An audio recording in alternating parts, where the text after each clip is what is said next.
Ang programang ito ay rated SPG. Striktong patnubay at gabay ng magulang ang kailangan. Maaaring may masiselang tema, lengguwahe, karahasan, sexual, horror o droga na hindi angkop. Baka hindi kay Moira yung sapatos. Baka kay Zoe. Think? Nasa bahay yung evidence. Well, there's only one way to find out.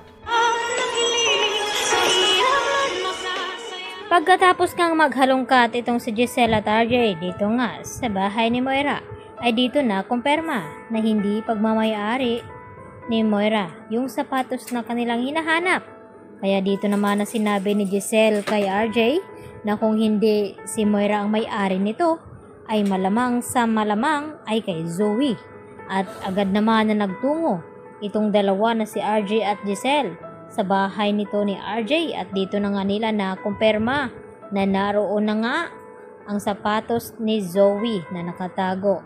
At kamatch nga dito sa ibinigay na ebidensya sa kanila itong nakita ni Giselle at RJ na sapatos ni Zoe. At sakto naman na dumating nga itong si Zoe at nagtanong sa kanila na kung ano daw ang ginagawa nila dito sa kwarto ni Zoe. At dito nga na nilapitan ni RJ ang anak at ipinakita ang sapatos. At hindi na nga napigilan ni Zoe na umiyak sa harap mismo ng kanyang ama at nagmamakaawa na wag daw siyang ipapakulong nito. At nagbanta naman itong si Giselle kay RJ na wag daw kaawaan ang anak dahil kriminal nga ito. At maya-maya nga ay dito na sila nagtawag ng pulis upang ipadampot nga itong si Zoe. At dito rin nalaman ni Moira na naroon na nga si Zoe sa presinto, at pati itong si Annalyn ay nalaman na.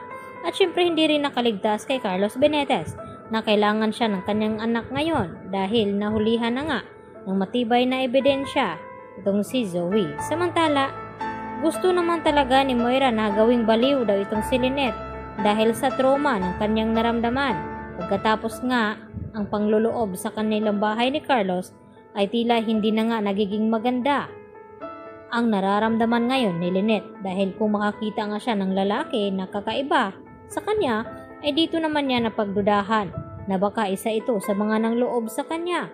At ang isang lalaki nga ay nagawa pa nga niyang saktan at muntik-muntikan na nga niyang saksakin ng ballpen dahil sa maling akala na baka ito yung nangloob sa kanilang bahay.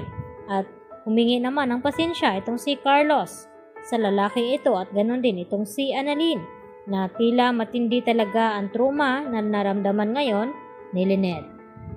Samantala, hindi pa rin mawala-wala kay Zoe na baka inuusig na nga siya ng konsensya at hindi din daw siya titigilan ng kanyang lolo Pepe hanggang sa hindi daw siya aamin dito kina RJ at Giselle. At sa pagkakataong ito na nga ba ang oras na aaminin na ni Zoe sa kanila na siya nga ang nagtulak kay Don Pepe, subalit ay hindi naman niya iyon sinasadya. At paniniwalaan pa nga ba siya dito ni RJ at Giselle na ngayon nga ay paulit-ulit na nga nagsinungaling itong si Zoe na pinagtakpan ang kanyang ina. Sa akala nga ni Moira na absuelto sila sa ebidensya dito sa fingerprint dito ni Zoe na hindi nga nagtugma, dahil ang nakuhang tugma ay ito namang mga kamay ni Don Pepe dahil ginamit niya nga ito sa pagturok dito nga kay Dax upang makatakas.